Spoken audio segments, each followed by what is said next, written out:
Oi, gente querida, amo muito vocês.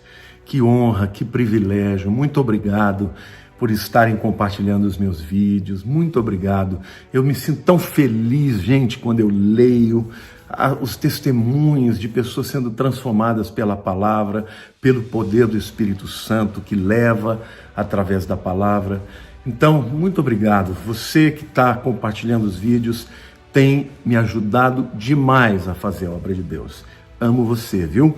E hoje vou dar continuidade, vou trazer a segunda mensagem sobre o Espírito Santo. E na mensagem de hoje, o título é Os Nomes do Espírito Santo. Pastor, mas por que é tão importante a gente saber os nomes do Espírito Santo? Queridos, nas Escrituras, os nomes normalmente trazem conhecimento a respeito do caráter, né? A respeito da obra, a respeito do propósito. Os nomes do Espírito Santo revelam muita coisa sobre quem ele é e sobre o que ele faz, tá bom? Então, em primeiro lugar, eu quero dizer que ele é chamado de o Espírito de Deus. 1 Coríntios capítulo 3, versículo 16 diz assim: não sabeis que sois os santuários de Deus e que o Espírito de Deus habita em vós? Então, ele fala de duas coisas, o santuário de Deus e do Espírito de Deus. Então, o primeiro nome do Espírito Santo é o Espírito de Deus, porque ele é Deus. Essa é a Trindade, gente, é um mistério que nós não entendemos completamente. Por mais que a gente se esforce, né? Existem várias alegorias a respeito da Trindade, como por exemplo a água no estado gasoso, no estado líquido, no estado sólido. Tem outras alegorias, mas a verdade é que isso vai muito além da nossa capacidade. Mas são três pessoas diferentes, mas um único Deus. Eles são pessoas que concordam 100% inteiro em tudo, né? Jesus disse, eu e o Pai somos um. Mas são pessoas distintas, é algo difícil de entender. Por isso ele é chamado de o Espírito de Deus, porque ele é o próprio Deus. Mas ele é chamado também de o Espírito de Cristo. Lá em Romanos 8, versículo 9, diz assim: vós, porém, não estáis na carne, mas no Espírito, se de fato o Espírito de Deus habita em vós. E se alguém não tem o Espírito de Cristo, este tal não é dele. Esse texto aqui que está carregado de ensinamento, de doutrinas, né, de teologia, vamos dizer aqui. Em primeiro lugar, estar no Espírito significa que o Espírito de Deus habita em nós, tá? Então a gente viu lá que ele é chamado de Espírito de Deus. Mas diz em seguida, se alguém não tem o Espírito de Cristo, este tal não é dele. Aqui está falando claramente que uma pessoa que não tem a habitação do Espírito Santo nem se converteu. Eu estou falando isso porque existem algumas pessoas que acham que podem ser crentes e não terem o Espírito Santo.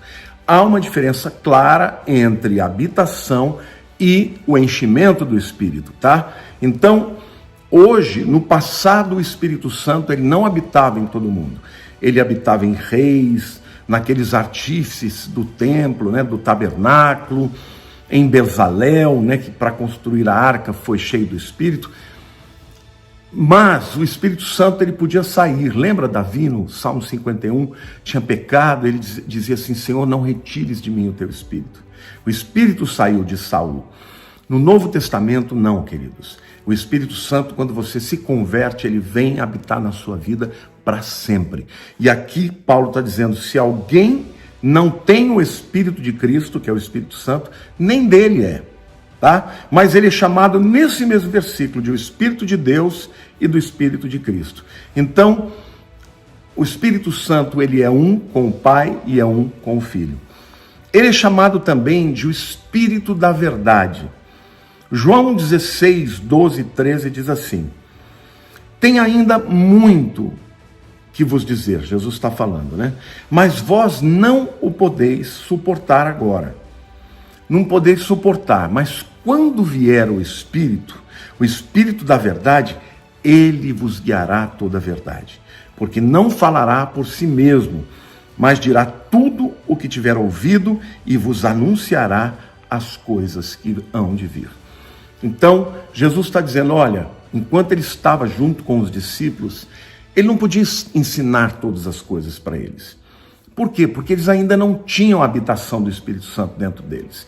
Aí ele diz, mas eu vou para o Pai e quando eu enviar para vocês o Espírito da verdade, ele vos guiará a toda a verdade. Ou seja, ele não só guia, mas faz a gente compreender também. Porque não falará por si mesmo, mas dirá tudo o que tiver ouvido e vos anunciará as coisas que hão de vir.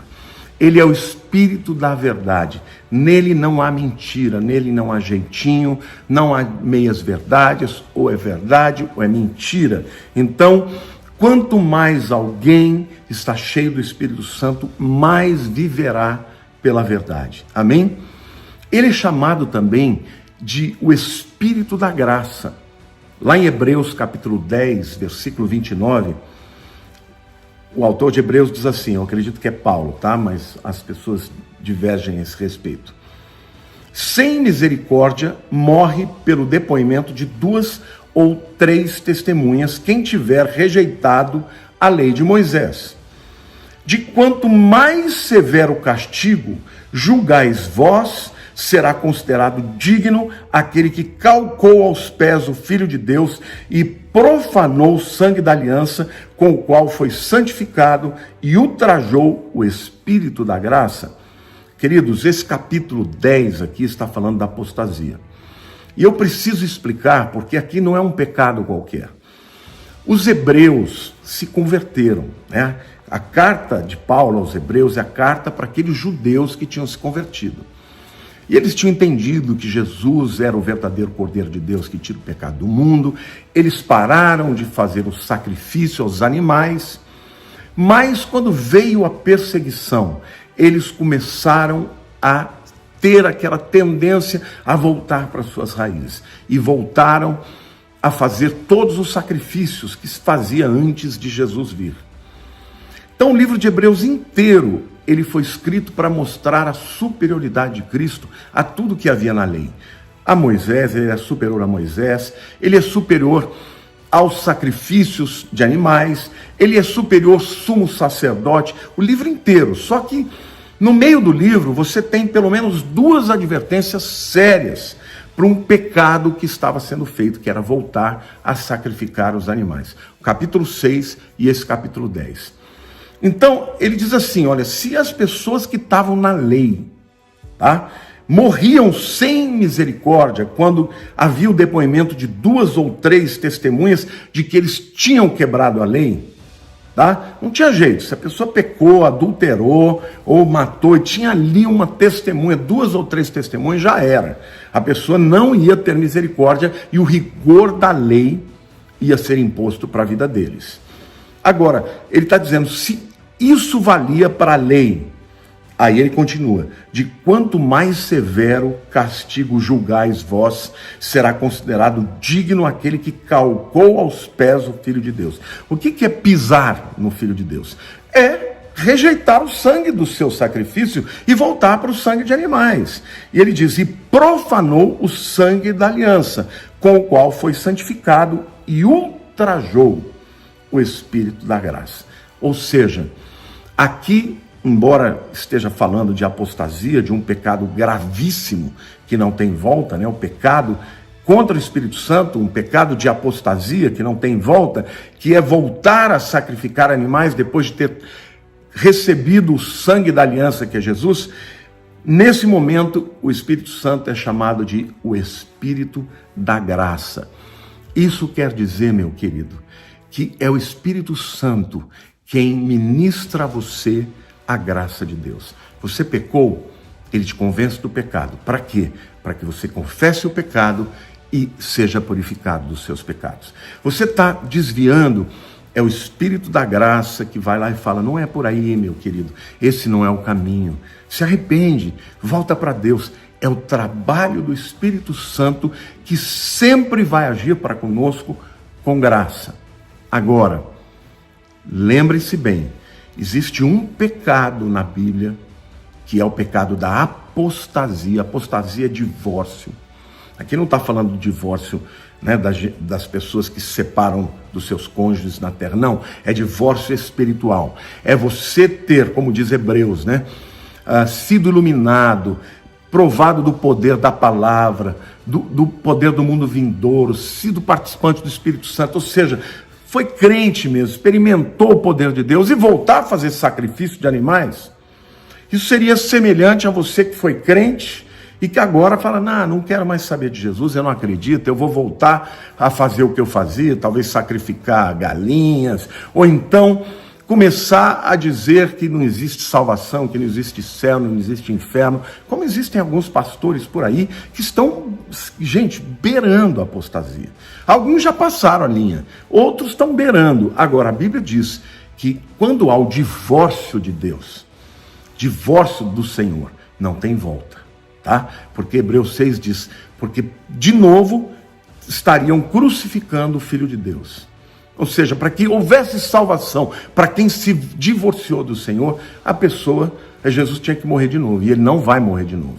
Então, o Espírito da graça, ele permanece em você, te convencendo do pecado, da justiça, do juízo, para você se converter, depois te convencendo do pecado, para você se arrepender. É Ele quem te santifica, que te leva ao arrependimento, Ele intercede por você, Ele é o Espírito da graça. Não tenha medo, o Espírito Santo, se você não rompeu, se você não é... Aí alguém vai dizer, pastor, mas eu já neguei a Jesus, eu já falei, não creio mais nada. Querido, isso não é uma palavra de boca, isso é uma decisão mental tão profunda, que a pessoa que passa por essa linha, ela não consegue mais crer. Então, se você aí está todo preocupado, que se você pecou contra o Espírito Santo, pode ficar tranquilo, porque se você tivesse pecado contra o Espírito Santo, você não teria nenhum remorso, nenhum arrependimento. Muito pelo contrário, você estaria totalmente frio, totalmente tranquilo. Isto é realmente o final da linha, né? O Espírito Santo, ele convence. Chega uma hora que a pessoa continua voluntariamente pecando, a consciência dela começa a ficar cauterizada, já não sente culpa, já não sente, sabe, aquele peso que o Espírito Santo dá, já não sente tristeza que o Espírito Santo dá. E todo esse processo, o Espírito de graça está dizendo, volta para Jesus. Chega uma hora que esta pessoa que peca voluntariamente, não se arrepende, sabe o que acontece, gente? Ela apostata. E a apostasia é quando o coração dela morreu. Ela já não tem nenhum resquício de fé, nenhum resquício de remorso, nenhum relacionamento mais com Deus. Então, se você está sentindo aquele sentimento de culpa, aquele pecado, aquela tristeza, é a tristeza do Espírito Santo para o arrependimento. Ele é o Espírito de graça, não se preocupe. Amém? Em quinto lugar, ele é chamado de o Espírito de glória. 1 Pedro capítulo 4, versículo 4 diz assim: se pelo nome de Cristo sois injuriados, bem-aventurados sois, porque sobre vós repousa o Espírito da glória de Deus. Tá? A palavra glória no Novo Testamento é doxa, mas glória é presença, é a Shekhinah, a presença de Deus, né? Então, o Espírito da glória significa que o Espírito Santo é a atmosfera do Espírito Santo que nos leva para a glória de Deus. Querido, quando você começa a viver na murmuração, no criticismo, reclamando, com ódio no coração, com ressentimento, você atrai uma atmosfera, sabe, de Satanás. Quando a Bíblia diz assim, irai-vos e não pequeis, não se põe o sol sobre a vossa ira e nem deis lugar ao diabo, a Bíblia está dizendo o seguinte: existe uma ira que é santa. Que ira que não é pecado? Aquela ira, aquela indignação que a gente tem contra o pecado, que a gente tem quando o nome de Deus está sendo vilipendiado, esta ira é santa. Jesus teve essa ira, João Batista teve essa ira, Elias teve essa ira. Mas essa ira, ela se dá e ela enche o nosso coração quando não é quando a gente está sendo de alguma maneira injustiçado, é quando o Senhor está sendo injustiçado. Mas essa ira, ela passa, irmãos. Ela passa. Uma pessoa que tem a ira de Deus passa logo, porque Deus é longânimo. Então Paulo fala, irai-vos e não pequeis, ou seja, se tiver uma ira que seja santa. Mas ele diz, mas não se põe o sol sobre a vossa ira, ou seja, não leva a ira para amanhã, não durma com a sua ira no coração. Por quê? Porque quando você dorme, aquilo começa a transformar o seu coração em amargura. E aí você dá lugar ao diabo, lugar físico. Sabe, gente, se a ira atrai ao diabo, o amor atrai a Deus. O Espírito de glória quer dizer que o Espírito Santo em nós, se nós dermos lugar a Ele, se nós não apagarmos o Espírito, se nós não entristecermos o Espírito Santo, se nós nos enchermos do Espírito Santo, Ele atrairá a glória de Deus. A glória de Deus espanta os demônios. A glória de Deus espanta Satanás. A glória de Deus, ela é tão extraordinária, tão santa e tão maravilhosa que ela transforma a nossa vida. Então aquela cadeia, aquele pecado que você não consegue vencer, a glória de Deus pode te levar a vencer. Meu querido, eu digo para você, o Espírito Santo é o Espírito de glória. É Ele que pelo nome de Jesus, sabe, repousa sobre nós o Espírito da glória, da Shekinah de Deus. Aleluia. Então, viva uma vida buscando o enchimento do Espírito Santo. Ele é chamado também de o Consolador. João 14, 26 diz assim, mas o Consolador, no grego Paráclitos, o Espírito Santo, a quem o Pai enviará em meu nome, ele vos ensinará todas as coisas e vos fará lembrar de tudo que vos tenho dito. A palavra paráclitos significa advogado. O que é um advogado? É o que é chamado para ficar ao lado. O paráclitos também. Kletos é chamado no grego e para ao lado. O consolador é aquele que está ao nosso lado, que está dentro de nós. Para quê? Para quê? Para que ele possa nos ensinar, nos conduzir, ele possa fazer lembrar as coisas que o Senhor nos falou. Né? Lembrar aquilo que a gente lembra na palavra, que a gente lê na palavra, aquilo que você ouviu um dia, uma hora você está precisando de uma verdade maravilhosa, o Espírito Santo vem e sopra no teu coração aquela palavra, aquele versículo bíblico que você decorou, aquela mensagem que um dia você ouviu, e é o Espírito Santo que além disso, ele nos consola. Sabe, gente, quando eu perdi minha mãe, eu passei um momento muito difícil na minha vida, porque além de eu ter muita saudade, minha mãe era a minha segurança de amor. Pensa naquela mãe amorosa, encorajadora, que me abraçava. Eu vi minha mãe a vida inteira profetizando e falando coisas lindas para mim.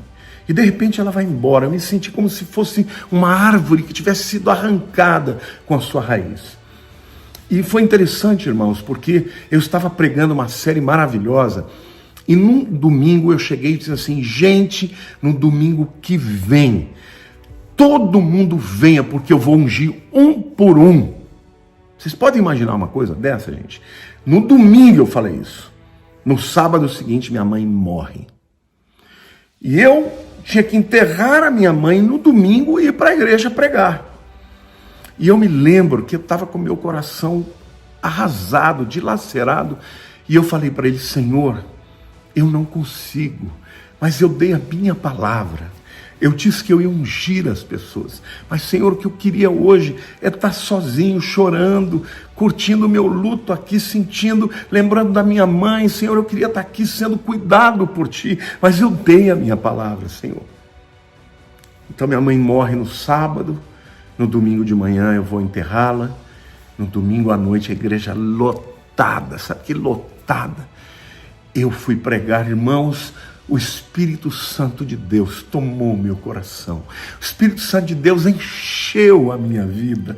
Era como se eu estivesse numa redoma. Era como se a dor tivesse saído da minha vida e eu tivesse completamente imerso no consolo do Espírito Santo. Naquele dia eu preguei como nunca, a glória de Deus se manifestou, e eu orei por cada pessoa, ungi cada pessoa, porque era como se o Espírito Santo tivesse, me imerso na sua glória, na sua presença, e o consolo do Espírito Santo guardou a minha vida.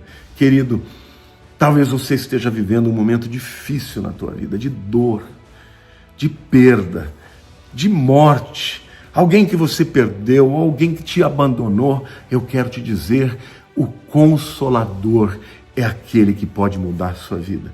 Talvez você ainda não tenha aceitado Jesus, então agora é Ele quem está te dizendo, entrega o teu coração para Jesus, porque se você fizer isso, Ele vai entrar na tua vida e vai te consolar. Mas talvez você já seja um cristão e esteja vivendo um momento de dor terrível. Busque ao Deus, busque ao Espírito Santo, diga: Espírito Santo, o Senhor é o consolador da minha vida, consola minha alma, consola o meu corpo, porque o meu espírito já está vivo.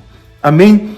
Ele é o Paráclito. Jesus disse: eu tenho que ir para que Ele venha, e Ele virá, e Ele estará ao lado de vocês, mas estará dentro de vocês. Ele diz: porque Ele habita convosco, estará dentro de vós. A Bíblia diz também que Ele é chamado de Espírito de adoção.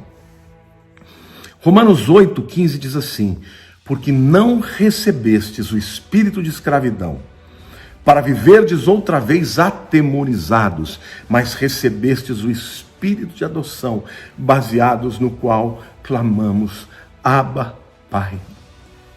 Queridos, eu acho que o abandono, a orfandade, é uma das dores mais tristes. Eu imagino pessoas que se sentem, que foram abandonadas, que os pais, por alguma razão, as deixaram, por pobreza, porque são mães solteiras, que talvez fossem jovens, não tivessem como criar, e aquela criança foi abandonada e um dia foi até adotada por alguém, talvez nem adotada foi. Certamente essa pessoa tem no seu coração aquele sentimento: por que eu não fui amado? Por que eu não fui amada? Por que minha mãe me abandonou? Muitas pessoas que foram rejeitadas têm esse espírito ao longo da sua vida. Sabe, queridos, eu quero dizer para você que todos nós fomos adotados. Todos nós fomos feitos filhos de Deus através de um espírito de adoção, do espírito de adoção que clama: Abba, Abba é papai. Meus queridos, durante muitos anos da minha vida, eu olhava para Deus e eu sentia que Deus era grande, eu gostava de estudar sobre Deus, eu gostava de pregar sobre Deus, mas eu não sentia o amor de Deus.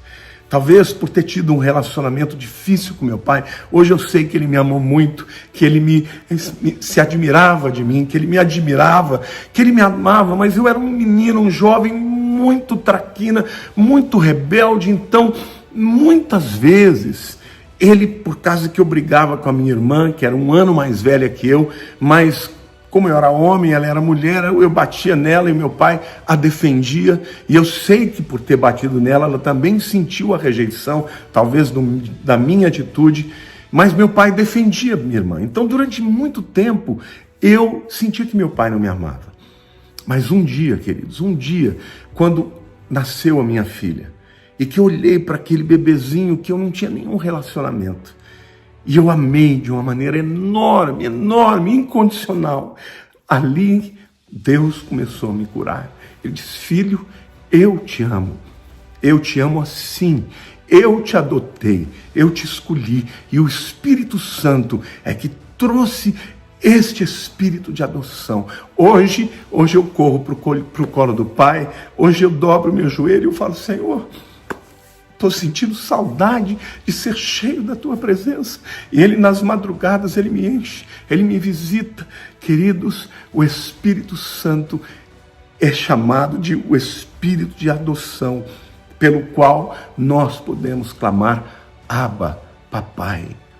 Então, se você não sente que Deus é o seu Pai, que Deus te ama tanto, peça ao Espírito Santo, porque Ele é quem nos aproxima de Deus. É Ele quem faz com que nós nos sintamos filhos amados de Deus. Amém? Mas a Bíblia diz que também Ele é chamado de o Espírito de Santidade. Por isso Ele é o Espírito Santo, lá em Romanos 1:4. E foi designado Filho de Deus com poder, está falando de Jesus, né? Segundo o Espírito da Santidade, pela ressurreição dos mortos, a saber, Jesus Cristo, nosso Senhor. Queridos, existem duas palavras, né, para filho, para criança. Uma é paidion, que é criança, é bebê, né? Daí vem a palavra pediatra. O Espírito Santo gerou a Jesus. Então Jesus nasceu do Espírito Santo. Então ele era um filho de Deus, né? Através do Espírito Santo, como paidion, como uma criança.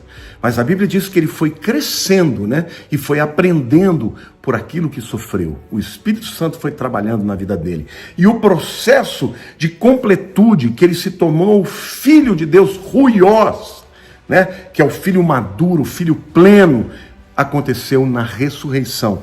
Também através do Espírito Santo, quando ele o ressuscitou, quando ele recebeu o corpo glorificado. Então, o Espírito Santo é o Espírito que, através da sua santidade, vai nos tirando de uma imaturidade, daquela filiação do novo convertido, que é beber na fé, até tornar esse convertido num filho pleno, que tem vitória sobre Satanás, que tem autoridade, que toma posse da herança de Deus.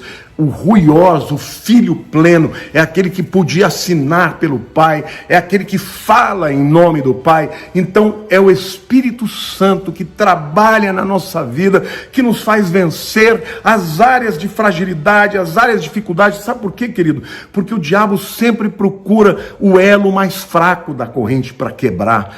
O animal predador, ele sempre procura o animal mais fraco no rebanho, ou aquele que é bebê, aquele que acabou de nascer, ou aquele que está doente. Então, a figura do Espírito Santo fazendo esta obra de nos levar à plenitude, para quê? Para que nós tenhamos a plenitude da filiação, que é a plenitude do filho chamado ruioso, filho maduro, filho varão, na estatura de varão perfeito, como é a estatura de Jesus. E este é um processo que só vai completar na nossa vida, na vinda de Cristo. Mas cada vez mais que nós temos comunhão com o Espírito Santo, mais nós nos tornamos fortes, varões, varoas, homens e mulheres, jovens, cheios do Espírito Santo, com autoridade para pisar na cabeça da serpente e ter vitória sobre os ataques do inimigo. Amém? Então, eu espero que você esteja gostando dessa série do Espírito Santo. A próxima mensagem eu falarei sobre os emblemas do Espírito Santo. Estará imperdível, não percam. Amo vocês, que o Senhor te abençoe, que o Espírito Santo te encha, te guarde, complete a obra de Deus na sua vida. Esta é a minha oração e eu profetizo isso em nome de Jesus. Um beijo no teu coração.